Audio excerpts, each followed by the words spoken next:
Bi, saya tengok duk di social media dah. Tak apa pula. Banyak orang kena tangkap dah. Dia social media. Bukan kita kena praktis ni bahasa Malaysia. Kat apa pula? Kita nak bawa kucing pergi jalan ni. Tak apa, kita praktis dulu deh. Praktis last. Habis hot ni kita pergi jalan. Deh. On ni panggil ke apa ni? Getok. Jambatan. Getok. Jam Jam. bat Bat. tan. Teh. Jambatan. Jangan teh. Okey, tak apa. Hot ni. Pisang. Pisang. Pisang. Sang. Sang. Aku kena sebut gitu. Tengok kucingku sekarang dah. Oh ni bahasa Malaysia. Kita kena belajar. Bapa bahasa Kelantan ni gitu.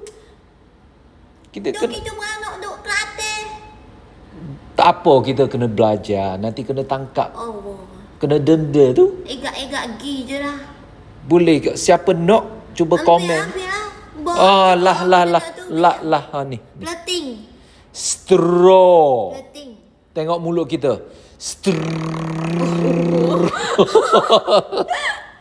Allah. Straw. Straw. Bukan setelur. Straw.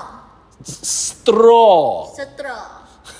Apa English pun bahasa macam bahasa Kelantan. Straw. Aduh. Weh kita straw. Aduh. Payuh gini.